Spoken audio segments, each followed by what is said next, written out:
What's up, y'all? How you feeling on this Friday morning? Good, I hope. I feel I usually have mixed feelings. I feel positive, motivated, sad, disturbed, and some other things I'm struggling with at the moment. Hey, stop judging. We're gonna watch a video together, huh? Have a conversation about it. I'm gonna be brief. I have to take one of my kiddos to an appointment. But we're gonna still get into some stuff. That really breaks my heart. It's about the obedient child. You know, the child that is often overlooked, the one that complies, the one that parents and teachers love. Yeah. While the other children are wreaking havoc, getting into mischief, all kinds of things that have to do with behavior that parents and teachers cringe and run from.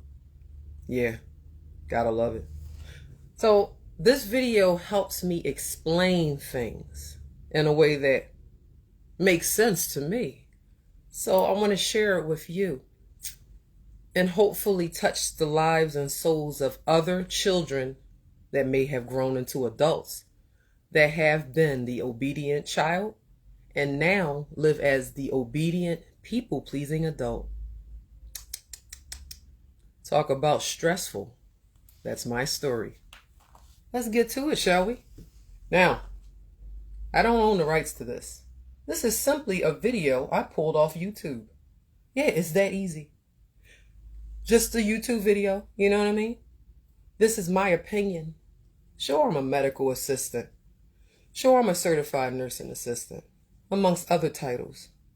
But in my experience, this makes a lot of sense. It really does. And in my research.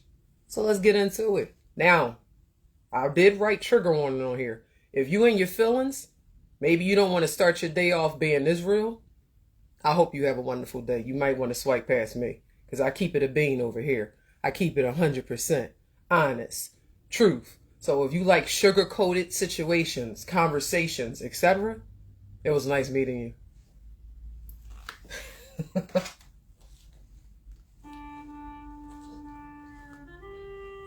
Tear.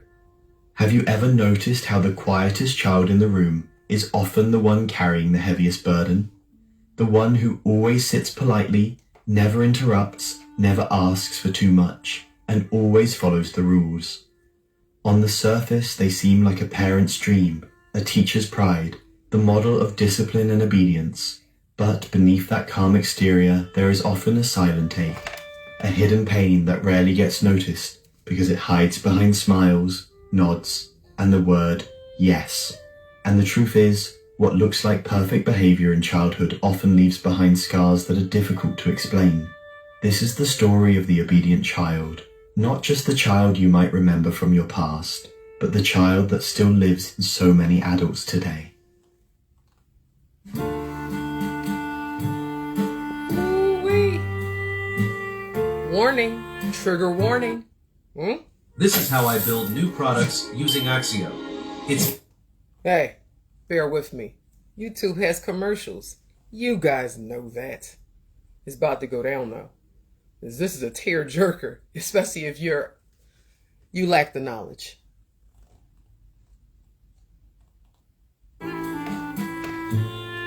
Because I lack the knowledge. Talk about victimized. It gets real. Every child is born with raw impulses, natural emotions, unfiltered desires. They want to cry when they feel hurt, laugh when they feel joy, run when they feel energy, and resist when something doesn't feel right. But what happens when a child quickly realizes that their laughter is too loud, their questions are too many, their tears are inconvenient, and their resistance is met with silence or disapproval? Because when a child learns to be too obedient, too accommodating, too good, they are often trading pieces of their authentic self for the approval of others. And the cost of that trade can last a lifetime. Think about it. Slowly they learn to tame themselves. They learn to swap authenticity for acceptance, and that's where the hidden pain begins. Psychologists have long spoken about something called conditional love. It is the kind of love that feels available only when you behave in the right way. Many obedient children grow up in environments where they believe love and safety are dependent on compliance. They learn to read the room better than most adults, to anticipate what others need, and to adjust themselves accordingly. And while this may sound like maturity, what it often creates is a lifelong pattern of self-suppression. Here's the part that many people miss. Obedience in a child isn't always a sign of health. Sometimes it's a survival strategy, a way of ensuring that they won't be abandoned, rejected, or criticized. It's as if the child silently tells themselves, if I'm good enough, quiet enough, helpful enough, maybe then I'll be loved. Now pause for a moment and think about the adult version of this child. Maybe you know them. Maybe you are them. The adult who struggles to say no. The person who always takes on extra work even when exhausted. The friend who listens endlessly but rarely shares their own struggles. The partner who tries to avoid conflict at all costs. These are often the hidden faces of the once obedient child. But why is this so painful? Why does being good, being compliant, carry such a heavy cost? The answer lies in something called authenticity loss. Human beings are wired for expression. We are meant to cry, to argue, to laugh, to play, to question. When those impulses are repeatedly suppressed, the self fragments. The outer self becomes polished, agreeable, and composed. The inner self becomes muted, silenced, sometimes even forgotten. I had to pause it. I was getting triggered. Come on now. You can't hear that and not see what I'm talking about. That is, everything is missing. Everything's there but my face. He talking about me. You know what I mean? He don't know me. He don't know me at all. This joint hit home. You know what I'm saying?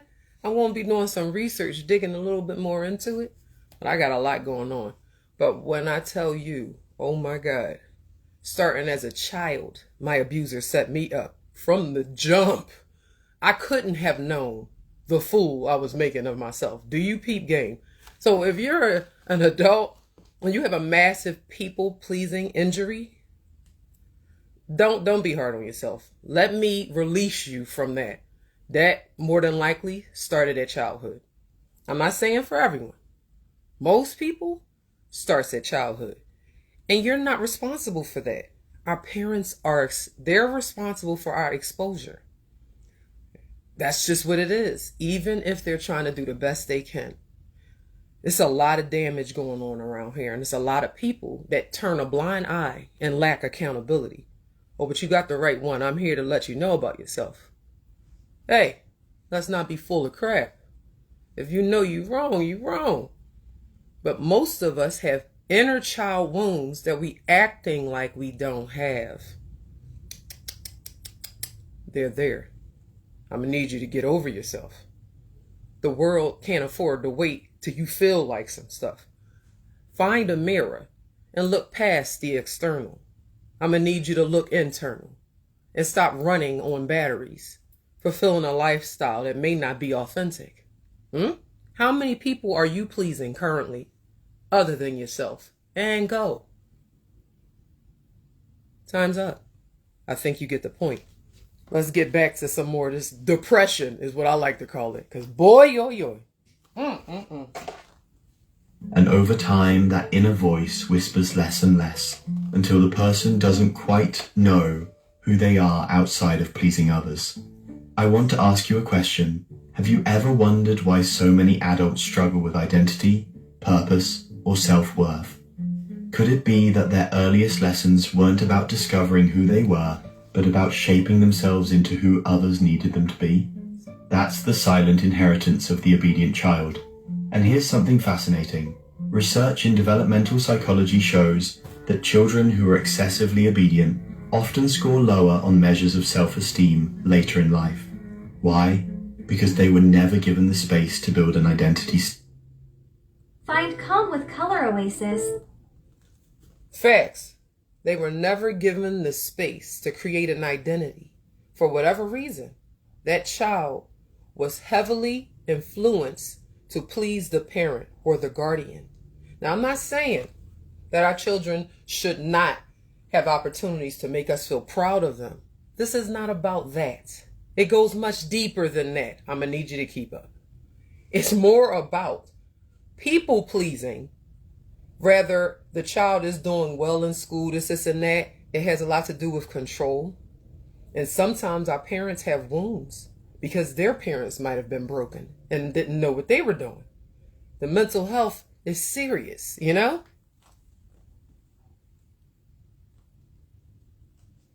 Separate from compliance. They were rewarded for erasing parts of themselves, not for discovering them. But let's go deeper.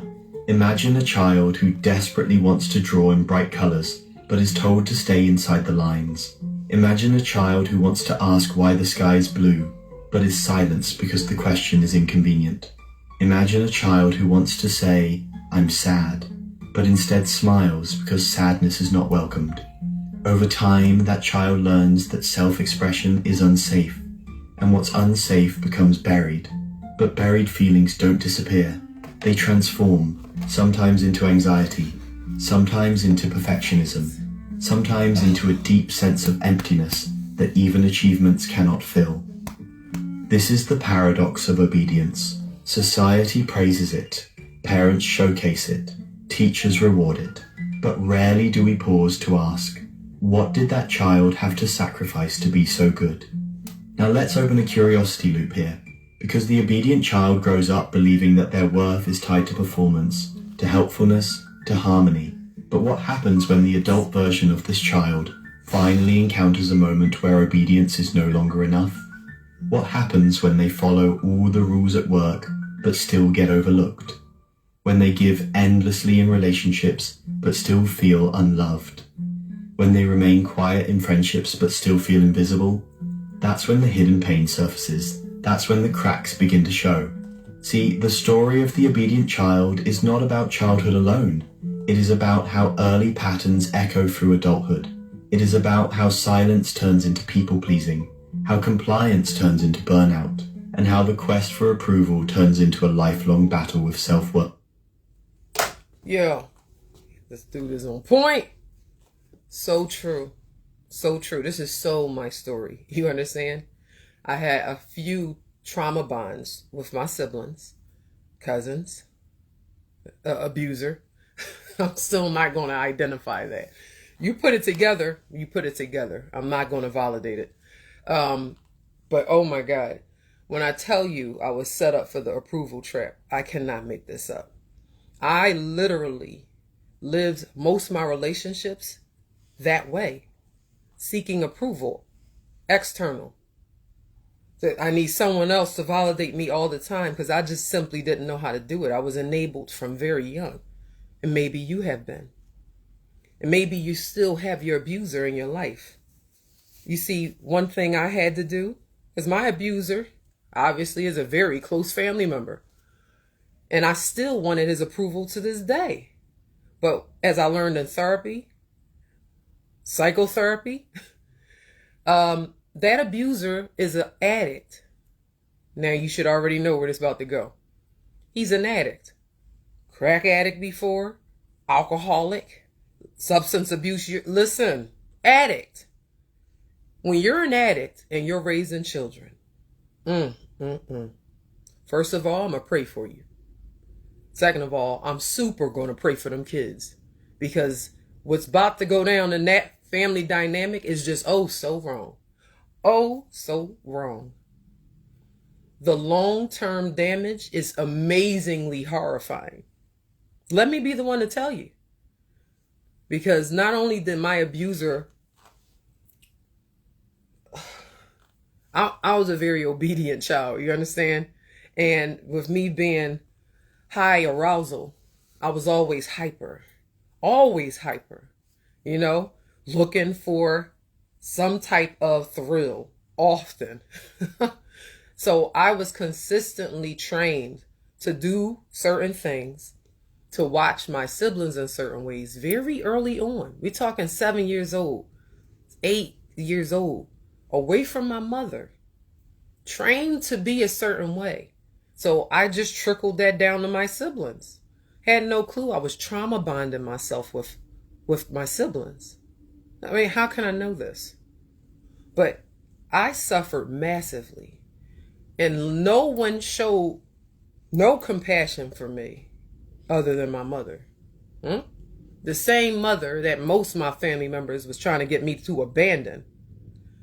Did you lose your mind? I'll ask again. Did you lose your mind? You want me to abandon the only one that accepts me authentically while you gossip about me behind my back?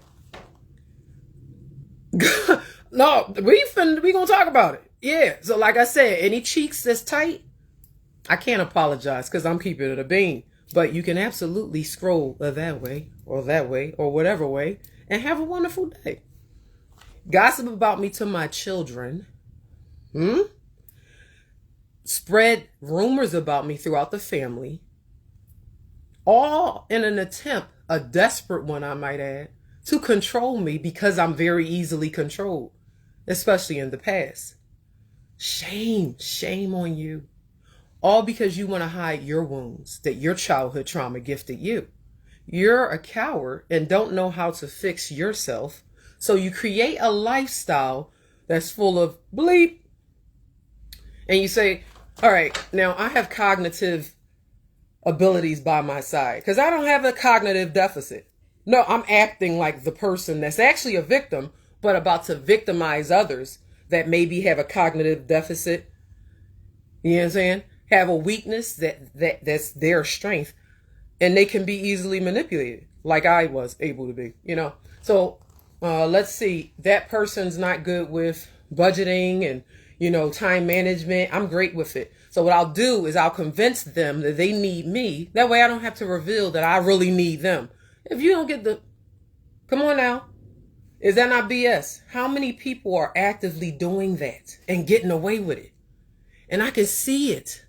Sight beyond sight. You know what I'm saying? I can see without looking, baby. Talk about nucleus cracked. Mine's is all the way open, player. You can't come up to me and say anything because number one, I'm not going to argue with you. So if you're looking to show off, boys, be the loudest person in the room, oh, you will win. Because I have something much, much more authentic and healthy. And then I know better. But we're going to get back to it. Because this is some serious tea. Huh? And my daughter's been teaching me about tea. I'm old school, whatever. Tea. And yet, here's the most striking part. Many obedient children don't even realize the weight they're carrying. Right. Because to them, obedience is not a choice. It's an identity. It feels natural, automatic. They don't even recognize how much of themselves they've lost along the way. But let's not mistake this for hopelessness, because within the hidden pain lies a hidden strength. The obedient child learns empathy, sensitivity, awareness. They can... The commercials suck. I'll give y'all that. I'm not a fan of the advertisements. But this is so gold, I'm willing to work with him. You know what I'm saying? Because he's breaking down that quiet child, that good perceived child that the adults and teachers and everyone else love so much. But that child is silently struggling. And who's there to save them? While they're people pleasing everybody, getting A's for maybe the wrong reasons. Because if they don't get the A's, they don't think they'll be worthy of love. We need healthier adults and healthier parents, because this is being passed down family trees and being called, oh, this is how you raise kids, or this ain't how you raise kids. How about that? How about the further back we go, it gets closer and closer to slavery, broken mentalities, Willie Lynch. Come on now. Why would we want to take everything from the past and bring it to the future, raising our kids? And a lot more parents is becoming weak because the system works against us, which is why our kids is off the hook right now. It's a sad, sad thing to see. Huh? Read emotions, they can hold space, they can bring harmony into chaos. These are powerful gifts, but the challenge is this. Will those gifts always come at the cost of their own soul? Or can they learn to balance obedience with authenticity, kindness with boundaries, harmony with truth?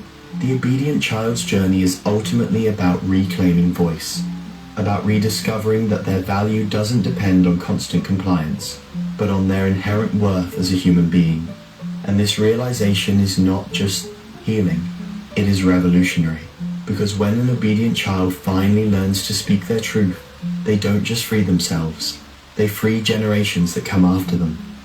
But here's where we go even deeper. Why does society reward obedience so heavily in the first place? Why do we smile at the quiet child and frown at the loud one? Why do we prize the easy student and label the spirited one as difficult? Could it be that we, as a culture, are more comfortable with compliance than with authenticity? That we would rather raise children who fit neatly into systems than children who challenge and disrupt? And if that's the case, then maybe the pain of the obedient child isn't just personal. Maybe it's cultural. Maybe it's the echo of a society that values order more than individuality, performance more than presence, silence more than voice. I want to leave you with this question for now, and we'll return to it in the next part. What happens to a world full of adults who were once obedient children? Adults who know how to conform, how to please, how to hide, but who never truly learned how to be. So let's return to that question. What happens to a world full of adults who were once obedient children? Adults who learned early on that being good meant being quiet, that pleasing others was safer than being true to themselves, and that love was something earned rather than something freely given. The answer is all around us. It shows up in workplaces where people silently endure jobs that drain them, too afraid to speak up or step away. It shows up in relationships where one partner gives and gives, hoping their sacrifices will finally be enough to secure love, while their own needs remain invisible. It shows up in friendships where someone always listens, but rarely feels heard, always comforts, but rarely receives comfort. At first glance, these adults seem dependable, reliable, selfless, but if you look closer, you'll notice the weariness in their eyes, the quiet resentment that builds silently, the longing to finally be seen not just for what they do, but for who they are.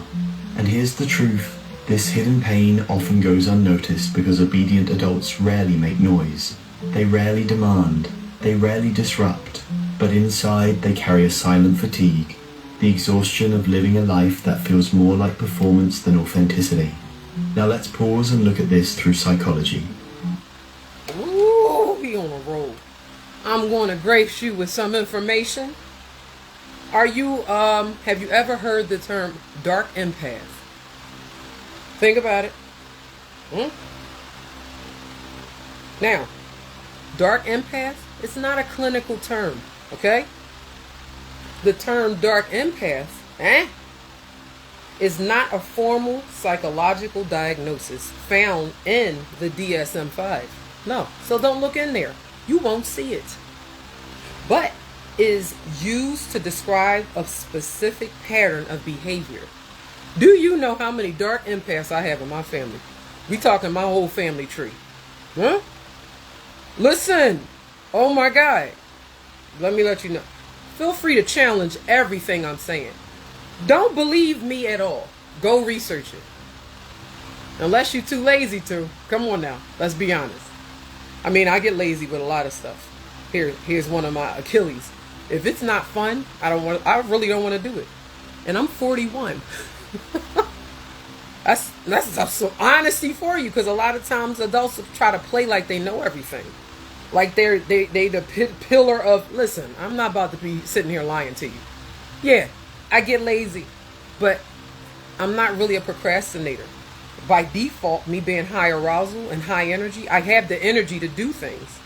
So I'm really not lazy. I just don't want to do things that does not equate to fun in my experience. See, I just called myself out. It's called accountability. Here, smell it. Pass it around like a joint. Just give it to somebody else in hopes that they, get out their own way. Back to dark empaths. A dark empath is a term for an individual who combines the ability to understand others' emotions, basically giving cognitive empathy. You gotta watch out for that. With dark personality traits like narcissism or Machiavellianism, using this skill to manipulate and control others for their own benefit rather than for compassionate reasons. Dark empaths appear charming and can, oh, sorry, I get triggered really easy, but I got skill set. I know how to work myself back down, but come on now. I got a lot of history with these type of people. They appear charming, but can fake empathy. They can fake it and ultimately act in a self-serving manner to exploit vulnerabilities and gain power. I have been around a lot of people like that. Had no clue that their behavior fell under dark empathy. Here's some key characteristics so y'all can be able to peep game. Because sometimes you don't got to call nobody out. Just let them run their mouth. People love to do that. Let them talk. Let them run their mouth. Listen. No, don't say nothing to them. These people are very, very animated. You understand what I'm saying? Cognitive empathy. They possess a high ability to understand the thoughts, feelings, and mental states of others. But this is just cognitive empathy. You understand? Kind of like acting. Careful. You got to learn the difference. That's why it's so important to go run to knowledge. When you be like, oh, I'm out of school. I'm good with what I know thus far. A lot of us know we ain't. No, we ain't. And this is how you play yourself. This is how you open yourself up to people that are Machiavelli. And then you bring them around your kids. Like, unfortunately, I did.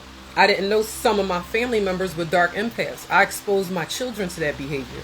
Just for flip the screen, that person influenced my children so much, they looked at me and my husband as if we were parenting all wrong and trying to, I guess you could say, control them in every way. Which caused a couple of my children to just completely rebel and go the wrong way. Just because of the exposure to that family member.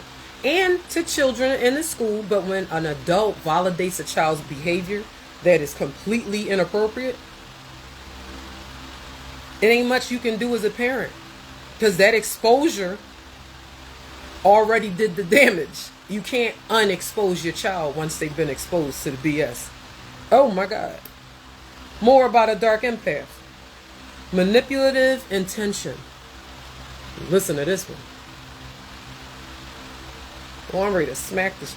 Yo, I can get a bit violent, but listen, I'm not going to say like I'm picking fights and stuff, but ooh, this go to my core, y'all. Do you understand? I cannot fake this. Ooh, boy. Manipulative intent. Their understanding of emotions is not used for genuine care, but as a tool to exploit, control, or gain advantage over others. I know you know somebody like that. I know you know somebody like that. I know it. And a lot of the times, them type of people, no one wants to deal with. You see what I'm saying?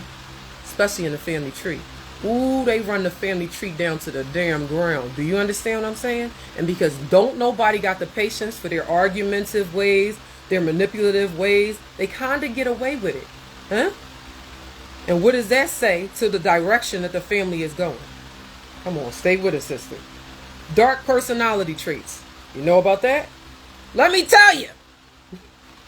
They often exhibit traits associated with the dark triad.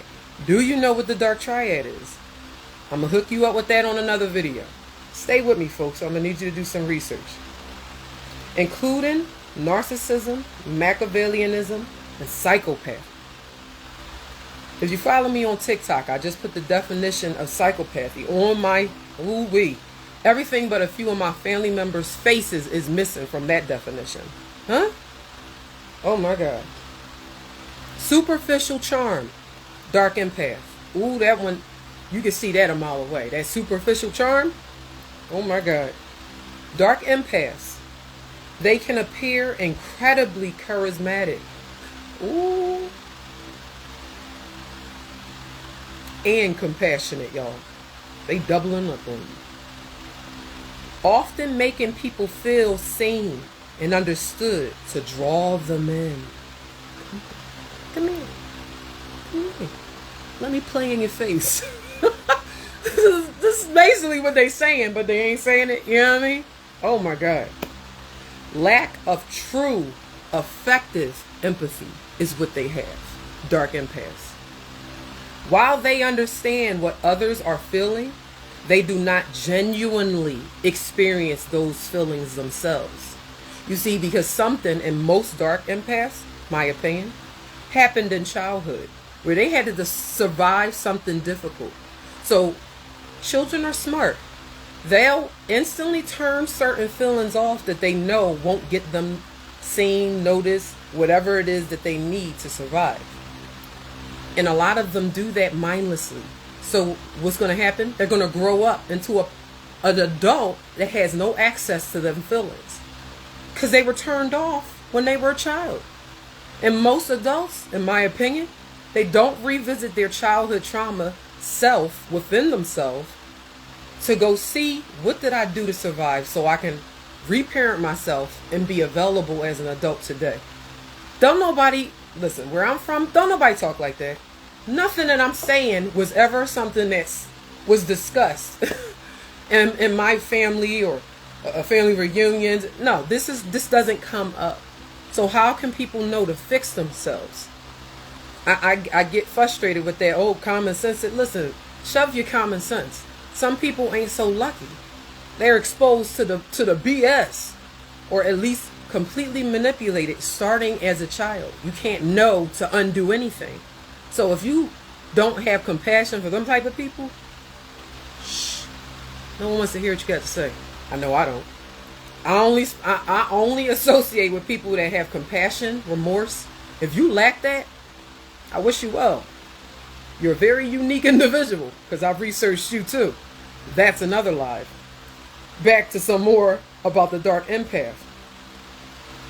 Ooh, this make your cheeks tight. Reading it just as disturbing is what I'm saying. How they operate. You might want to get out a pen so you don't miss none of this. How a dark empath operates. Emotional exploitation. This is what I went through. Horrible.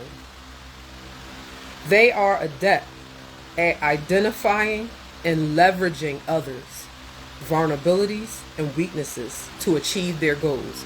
Oh my God.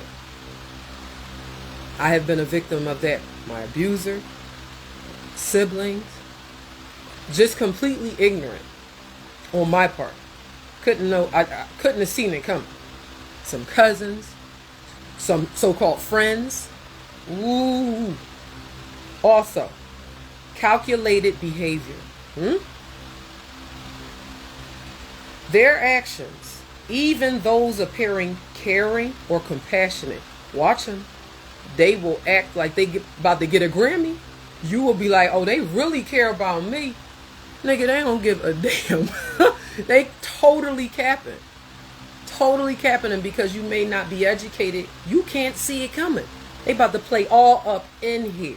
All in your face. Calculated behavior.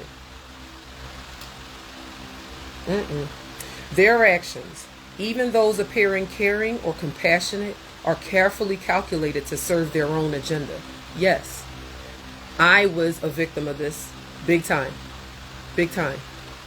I was controlled by someone that was very close to me. Had no clue she was running from dealing with her own childhood trauma wounds. She disassociates really very bad. Very bad. When certain difficult feelings come up, I would be there to control her for herself. Of course, I didn't know no better because my abuser raised me to run behind him with certain behavior when he was, cheating. Listen. Come on now. Strategic deceit. You see how that reads? Strategic deceit. You know it's not going to get good. They are skilled. Skilled at using lies and charm to build trust and influence people, often appearing more invested in relationships than a typical narcissist. Dark empaths, you want to see them before they see you. And when I mean see, I don't mean, oh look, they walking by over there. I'm talking about see without looking. Crack that nucleus. Educate yourselves and know what you're looking at, know what you're feeling. Because a lot of us trust our feelings so much, but we ain't did a damn thing to fix our trauma. So you might be having an emotional response or reaction that was from your little 8-year-old self. Here you are 38 and you feeling scared like you got to defend yourself when you just got triggered because your boss told you might get fired because you always late. But that made you feel like you're not worthy, and you about to sit here and curse them out because you're actually late because of an 8-year-old trigger. Come on now. Come on now. We cannot get ahead if everybody is in their trauma feelings of when they were 8 and they're 38. This is how I used to be. And I was around a lot of broken family members that couldn't help me out my own way, because guess what? Come here. Shh, don't tell nobody. They was in their own way trying to help me out my own way, as well as try to dumb me down so I think I need them so they can stay safe from any possible triggers. Get out my face. That I don't respect that. You out here surviving and you're using my ignorance to, man, let's keep reading. You know what? Let's get back to the video because I'm about to get mad. We're going to keep it positive. There's more gold. Pay attention to that child that's always appearing the good child, the one that doesn't argue, the one that the teachers love. That's the child I'm defending. That child lives in me. Research in developmental psychology and attachment theory shows us that children who adapt too much to the needs of their environment often develop what's called a false self. The false self is like a mask. It is polished, agreeable, and acceptable to others, but it hides the authentic self underneath. Over time, this false self becomes so practiced that the person almost forgets who they truly are. But the authentic self doesn't disappear. It waits, often in silence, for moments of expression. Sometimes it breaks through in unexpected ways, in art, in sudden bursts of emotion, in quiet rebellion. Sometimes it waits for years until adulthood offers enough safety to finally risk being real. And this raises a profound question. How do you rediscover your authentic self after years, maybe decades, of obedience? The first step is awareness, to recognize that what feels like natural compliance might actually be conditioning. To know a frustrated healthcare entrepreneur That was me too. I lost myself in people pleasing. So I would get frustrated whenever my codependent relationships would be disappointed with me in some way. The panic was real. Because I had no identity. Sure, I would dress nice. Because I used to glorify like the Indian channel when I was like at my grandmom's house. Laura Harris, may you rest in peace. Love you, baby. She let me watch Channel 12. So the ballroom dancing would come on. The Indian channel. The Asian culture. I was heavy into. I like how the women came off. I like their mannerisms. I like how they dress. I like their accessories. That's where I got into fashion, to be honest with you. I have a strong respect for cultures. I love that. And a lot of people will see me all dressed up, and I just didn't know I was misrepresenting myself. Just worrying about external. But it's not like nobody taught me about the internal stuff. Had to learn that the hard way. That's what I don't like. Like, why do you we gotta get from this broken state, or else we won't have a future with it. We won't, because our kids is struggling. Our kids are struggling in more ways than one. Mine's too. Just the moments when you say yes while your heart is screaming no. To notice the tension between what you show the world and what you feel inside. This awareness is not easy because it often brings grief. Grief for the childhood where your feelings were muted. Grief for the relationships where you never felt fully yourself. Grief for the years spent living as a shadow of who you might have been. But grief, as painful as it is also cleansing. It creates space for something new. The second step is permission. Giving yourself permission to exist outside of others' expectations. Permission to rest even when there's work to do. Permission to say no even when someone else wants a yes.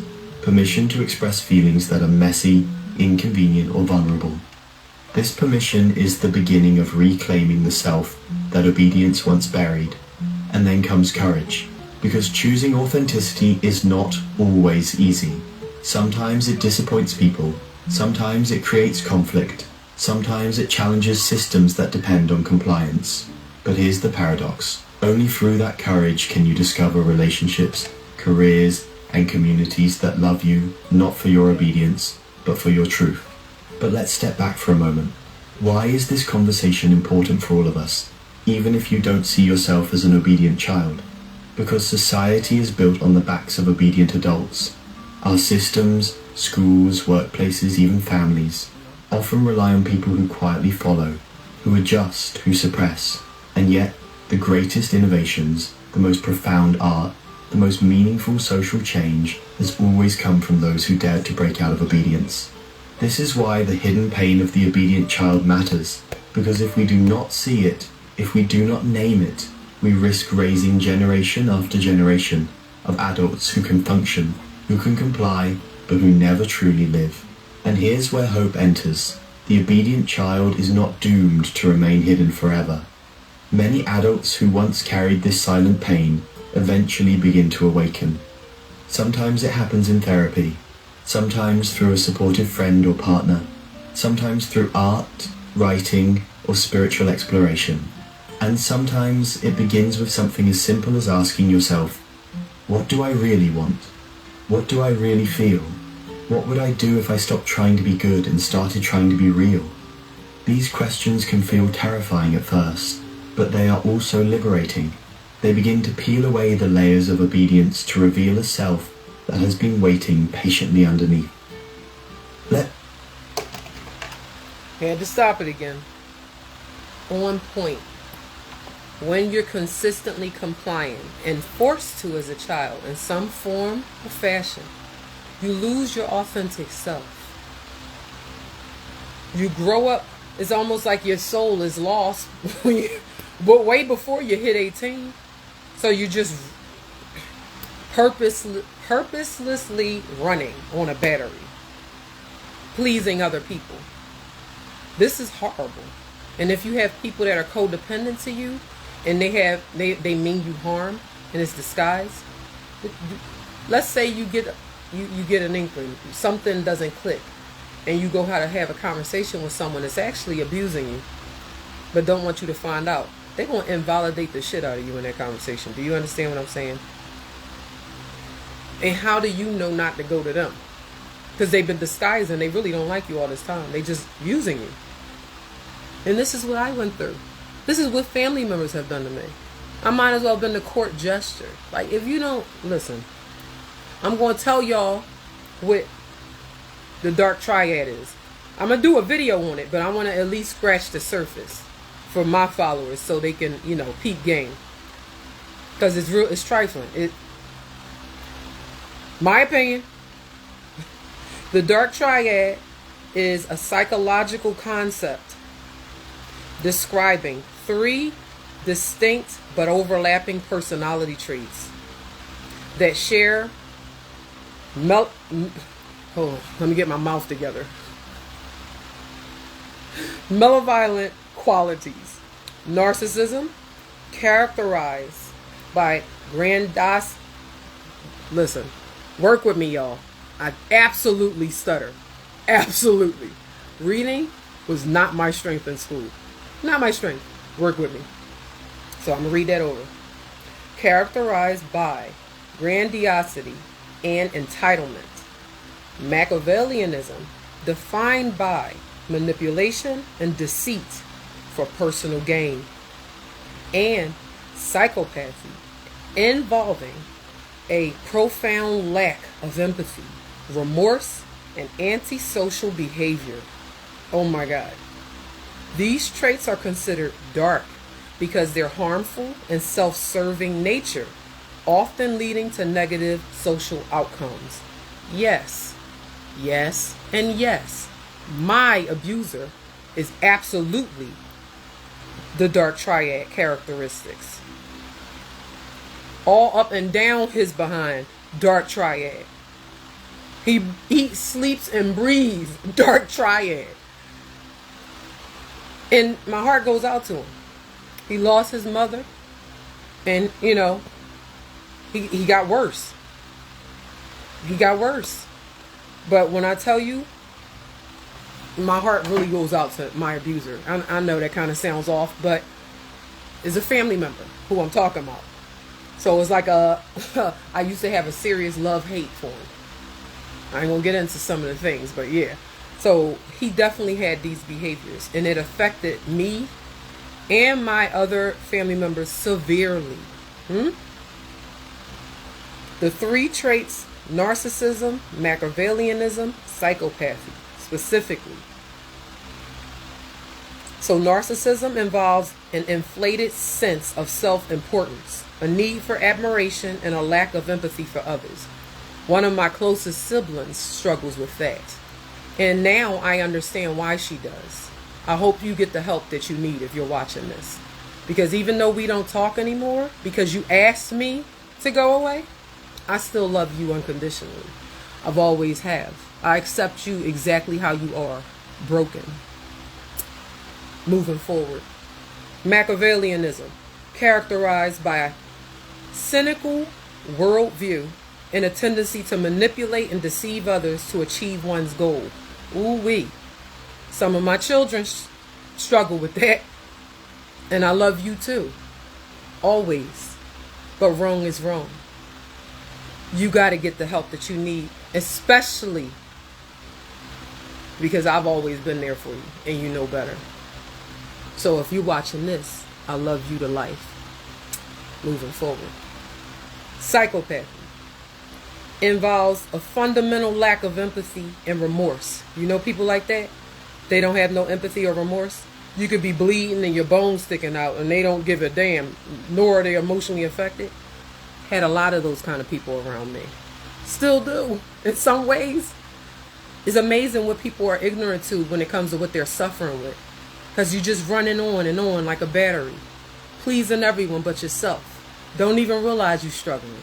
It's sad, really. The key characteristics when it comes to the dark triad specifically, overlapping yet distinct, while sharing features like emotional coldness and aggressiveness. The traits are not identical and each has unique characteristics. So you got to pay attention. Certain things won't stick out in certain ways. You got to really do your research and know and understand the characteristics. Subclinical. The traits are typically measured in subclinical, which is non-pathological. Populations, meaning individuals don't necessarily have a clinical personality disorder, but still exhibit these negative behaviors. So they can be evaluated in a mental health situation. And just because they don't diagnose the person, they might, well, ain't nothing wrong with me. Yes, something wrong with you, my nigga. Just because you don't meet the criteria completely don't mean you ain't a problem. You understand what I'm saying? So don't rely completely on mental health facilities. Get out here and do your own research and figure out how your avatar is showing up. Some of the research is simple. Watch how people react/respond to you when you talk, the way you move, the way you live. I'm not saying pay attention to what others think more about what you think, but if you have relationships that only last a certain amount of time and then they're gone and then you're on to the next person and you have trouble having people stay in your life, question it. It might not be them. It might be you. Yeah, I said it. It might be you. And who knows? You could have had a wound as a child. You could have been neglected, abused, misused, misguided. You could be a victim yourself and be damned that you're going to be a victim as an adult, so you're victimizing everyone in your circle. It could be many reasons for why you're just trifling about yourself and how you do other people. Lacking remorse for disrespecting people's boundaries. This is one of the reasons some of my relationships are no longer with certain family members. I have a lot of Machiavellian family members. Off the hook. You set a boundary up, they step over that shit like a fence. Like, whoa, what's happening here? I just set this boundary down and you playing hopscotch with it. And I got the problem. I have certain values. Your values clash with mine.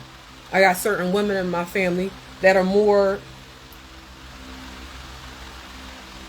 I'm trying not to insult, but bear with me. Yeah. More Meg Thee Stallion, Cardi B. We talking about their music, not them personally. I'm not sure how they are when the cameras aren't on. The music is what I'm talking about. The raunchy music. I have certain family members that are kind of, they behave that kind of way. You know, kind of promiscuous, kind of Jezebel. And I'm not saying I didn't have my Jezebel time. Mine was more ignorant though. I was not intentional in the way that a lot of my family members were. They misjudged me massively. I put myself in situations with them and learned after I got there, yeah, I guess I ain't about this life. I didn't know this was what was happening. I just was trying to have fun. Totally ignorant. And then you got girls that are intentional and know what they doing, that'll take the family members or friends as ignorant as I was and bring her dumb ass. She don't know what's going on. She finna learn though, or just assume, oh, she a hoe too. Listen, bye Felicia on that. Ain't no hoe. But what I was is curious because my abuser had me around sex young. Didn't explain the damn thing. I had to figure things out, and then I wasn't allowed to tell my mom. So you do the math on how that would damage a 7-year-old. And then I had to be the security guard for my younger sibling that was with me. While my abuser's in there getting cheeks behind my mom's back. Like, what am I? I'm a police officer here? Like, no. You put me in situations that cause me to have a serious injury on right from wrong. And then you're Machiavellian, and then you're a dark empath on top of that. Listen, the victimhood was real. So trust me when I tell you, I understand. My heart bleeds for victims out there, which is why I decided to be a content creator, because I'm finna keep it real. I don't care about judgment on me. You can judge me all you want. That does not break me at all. Actually, it motivates me. So bring it on. But yeah, hopefully my truth will infect someone to start theirs. That's why I'm doing it.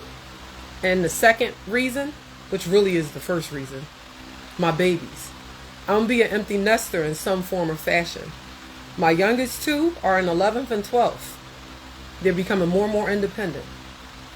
My oldest two are already like 21 and 19. And that's a homework assignment within itself. So I became a content creator to, number one, influence my children in the right way. It ain't about making friends. If people don't accept you for who you are, like Bernie Mac said, I ain't gonna curse, but you know where I'm going with it. You ain't out here to please nobody. You accept me as who I am, or else, you know, it was nice to meet you. Or maybe it wasn't. Either way, bon voyage. And I want my children to see my videos and use my truth to never cover up theirs. Don't you ever cover your truth. You hear me, Alea? Shakeem? Safia? Kalia? Huh? Samara? Huh? Don't you ever make or let anyone make you feel less than you want to feel. Don't you ever let social media videos determine your worth. Boy, I will get the belt. Don't you ever. Because mama taught you better than that. My whole family helped me raise y'all. As broken as they was, I appreciate the love. But what I'm telling you is I did not create you to watch you fail. It is your job to succeed. At anything that you do touch, see, do you understand what mama's saying? Because I ain't playing with y'all. And you know I'm not. I'll be all up combing through these streets for mine. And I will give you tough love. So don't think I'm going to be a doormat for you either. I know how to say no and still give you a hug. Huh? Mommy loves you. I'm going to be back keeping it most real. And hopefully you share and like my content. Leave a comment. Maybe I could chat with you. You know what I'm saying? I got to go get my baby from school. And I might be back to do another live. Because it's just in my spirit. It's in my flesh right now. So, have a wonderful day, everybody. And I hope you learned something. Estúpido.